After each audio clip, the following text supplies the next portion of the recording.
But मोक्ष है क्या, इसको पहले समझने की जरूरत है। जी। देखिए, लगाव और विरक्ति, ये दोनों ही स्थितियां जो हैं वो हम्म। मोक्ष की तरफ लेके नहीं जाती। जी। केतु जो है वो मोक्ष के कारक है। जब डायरेक्शन भी आप देखेंगे ना, तो डायरेक्शन में उनको ऊपर का डायरेक्शन दिया गया है। वो आपको कर्म दिलाते हैं। पहले तो बहुत जरूरी ये है कि कर्म दिलाए। और ऐसे इसीलिए इस व्यक्ति देखिएगा कि जिस व्यक्ति की चार्ट में केतु का रिलेशन 10th हाउस से बैठ जाए, हम्म। व्यक्ति बहुत फ्रिक्वेंटली जॉब चेंज करता है। में जो आत्म कारक है, जो हाईएस्ट डिग्री प्लैनेट है, हम्म। तो हाईएस्ट डिग्री प्लैनेट को अगर आप देखें, मान लीजिए प्लैनेट को आप एक लाइन से जब सजाएंगे क्रमबद्ध, हम्म। हाईएस्ट से लोएस्ट, मतलब ये प्लैनेट हर एक प्लैनेट को टच करते हुए कई जन्मों में आज से ऊपर पहुंचा है। इसके पास हर चीज का एक्सपीरियंस है। उसमें पोजीशन देखना है, उससे 12th हाउस पकड़िए। अगर केतु वहां है, हम्म। ट्राइन में भी पढ़ रहे हैं, तो एक उम्मीद है कि इस व्यक्ति को मिल सकता है। यत च अपि सर्वभूतानाम बीजम तत् अहम अर्जुन। हमने संबंध देख लिया, पैसा देख लिया, बहुत सारी चीजें देख ली।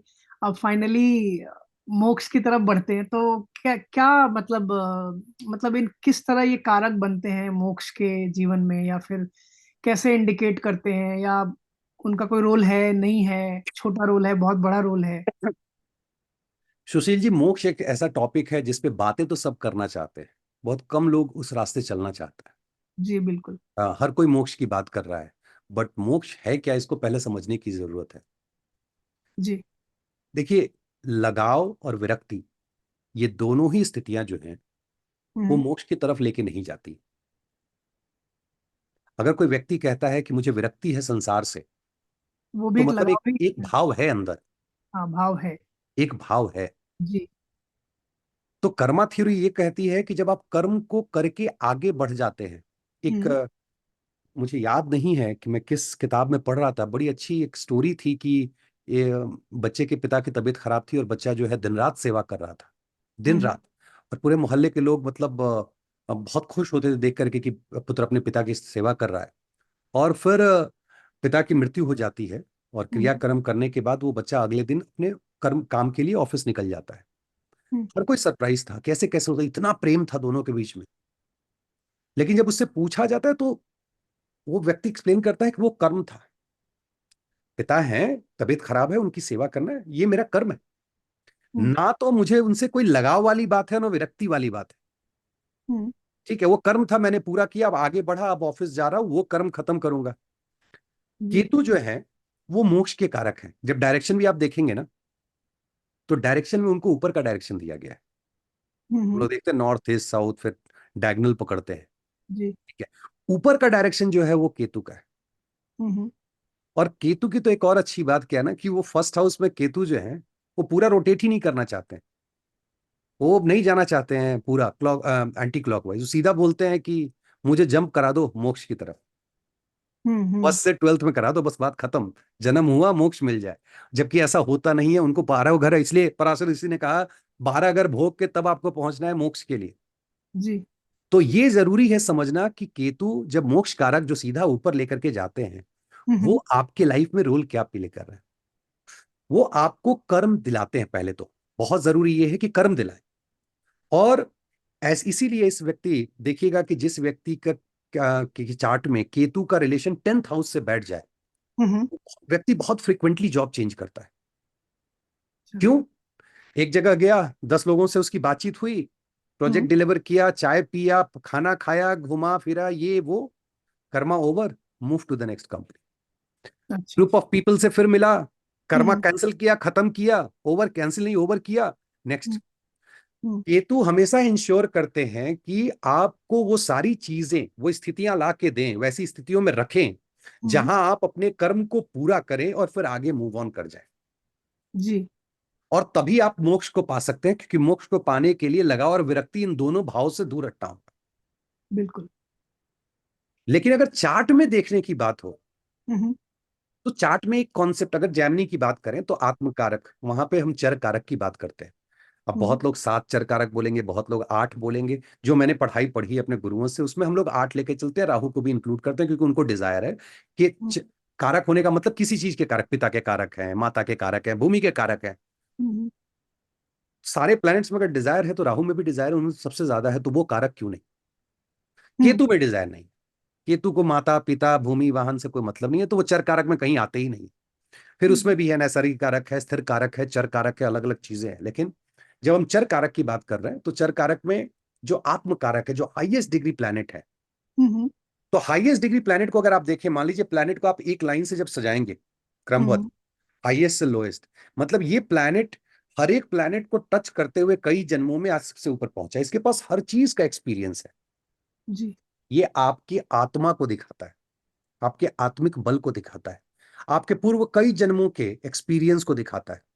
याद होगा कई साल पहले एक बार हम लोगों की बातचीत हो रही, तो मैंने कहा था कि रेमेडी के तौर पे मैंने आपसे कहा था कि आप हम्म। अपने आप से बात कीजिए और जी। हेल्प मांगिए और आपको हेल्प मिलेगा। बिल्कुल बिल्कुल। 2020 और 2021 में शायद। कुछ ऐसा ही ड्यूरेशन था। तो सेशन हुआ। उसके पीछे सुशील जी यही है कि आत्म कारक की अगर दशा अंतरदशा चल रही है, उस पर्टिकुलर फेज में कहीं से एक्टिवेटेड है, हम्म। और अगर आप अपने आप से बात करके अपनी आत्मा से एक्सपीरियंस से अगर मांगते हैं कि ठीक है राजीव, फॉर एग्जाम्पल मैं, help me out, I am not able to solve this, मेरी हम्म। मदद करो, तो वो जो एक्सपीरियंस है वो ऑटोमेटिकली आपको सोल्यूशन प्रोवाइड करता है। जब मोक्ष की बात होती है तो वो भी आत्मा से ही रिलेटेड है। हम्म। यही आत्मा जो है ये बताएगा कि इसको मोक्ष चाहिए भी कि नहीं चाहिए। हम्म। और इसी आत्म कारक को जब हम लोग नवांश में लेके जाते हैं, जिसको कारकांशा बोलते हैं, जो उनका प्लेसमेंट होता है, हम्म। जस्ट एक सिंपल टेक्निक, अगर से 12th हाउस में, वहां से काराकाम से 12th हाउस में केतु दिख जाए, तो हम्म। समझिएगा कि व्यक्ति जो है मोक्ष के बहुत करीब है। अब इस जीवन में कि अगले जीवन में कैलकुलेट किया जा सकता है, अच्छा। लेकिन उस मार्ग पे वो अग्रसर है। सिर्फ हम्म। आपको आत्मकारक नवांश में पोजीशन देखना है, उससे 12th हाउस पकड़िए, अगर केतु वहां है, हम्म। ट्राइन में भी पड़ रहा है, तो एक उम्मीद है कि इस व्यक्ति को मिल सकता है, फिर बाकी एनालिसिस आप आगे कर सकते हैं।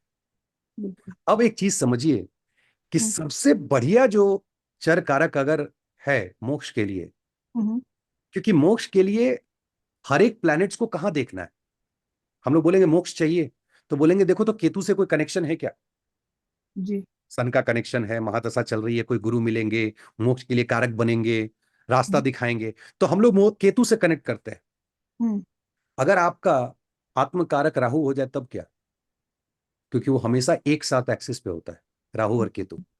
तो हमेशा राहु की नजर केतु पे होगी, हम्म। राहु की हमेशा डिजायर होगी मुझे मोक्ष चाहिए। इफ योर चर कार का आत्म कारक is Rahu, hmm. Bang on, you are running behind moksha, don't worry. Until unless बहुत एफ्लिक्शन हो जाए इधर उधर से, हम्म। तब तक हाँ, अगर एफ्लिक्शन हो जाए तो बात अलग है, otherwise this the person who is running behind the मोक्ष। मोक्ष के लिए जो कार्मिक प्लैनेट्स हैं, जो भी, क्योंकि सब तो कार्मिक हैं, कुछ ना कुछ कर्म से रिलेटेड हैं, ये देखना जरूरी होता है कि केतु से कैसे संबंध बना रहे हैं, क्या जरिया होगा मोक्ष के रास्ते पे चलने का। हम्म। बहुत लोगों का जरिया जो है माता जी होती है, मदर हम्म। होती है। हम्म। क्या केतु से कनेक्शन बन रहा है? क्या वो माध्यम बन रही है?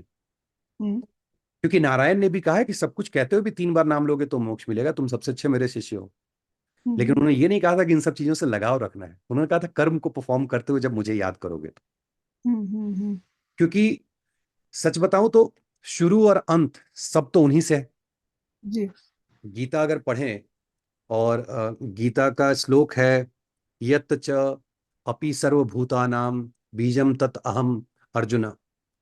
हर चीज की जो बीज है वो खुद कृष्ण है, और ये बहुत इंपॉर्टेंट है। उन्होंने जब वो एक्सप्लेन कर रहे थे अर्जुन को, तो श्री कृष्ण जी ने कहा था कि मैं बीज हूं हर चीज का। उन्होंने कहा था हर चीज मैं हूं, नहीं, हर चीज का मैं बीज हूं, मेरे से ही सब कुछ शुरू होता है। फिर उन्होंने एक बड़ी अच्छी बात कही है कि फिर मैं छोड़ देता हूं, मैं भोगता नहीं हूं, छोड़ देता हूं। जो व्यक्ति मुनि, जो ज्ञानी व्यक्ति हैं, आंखें हैं तो क्या देखना है वो आप तय करें, ठीक है, कान है क्या सुनना है वो आप तय करें, मुंह है क्या बोलना है, क्या खाना है या खिलाना है, बहुत सारी बातें उन्होंने गीता में कही हैं। अगर उस चीज को लेके चलें, अगर थोड़ी सी उस बात को समझें, तो मोक्ष पे रास्ते पे चलने के लिए अगर आप ये पकड़ लें कि माध्यम कौन है और केतु से रिलेशन बैठ रहा है, और हम्म। अपने लाइफ स्टाइल में चेंजेस लाएं, हम्म। तो फिर आप मोक्ष की तरफ अग्रसर हो सकते हैं। चार्ट के कॉम्बिनेशन के लिए मैंने बता दिया कि आत्मकारक को लेके जाइए, कारकांशा से 12th हाउस देखिए, उसके ट्राइन में देखिए, अगर केतु का इंपैक्ट है तो आप अग्रसर हैं। तो ये एक टेक्निक है, और भी अलग अलग टेक्निक है कि फिर अमत्य कारक से अलग पोजीशन पे क्या देखेंगे, तो वो सारी चीजें हम लोग देख सकते हैं। जी। मुझे तो लगता है आज के लिए सेशन हाँ। काफी अब अच्छा और ये रहा।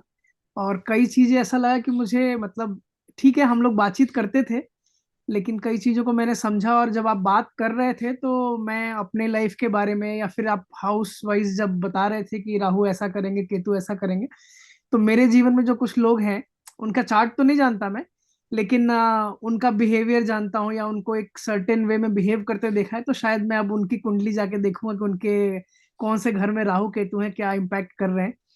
तो मेरे हिसाब से तो बहुत बढ़िया रहा हमारा सेशन।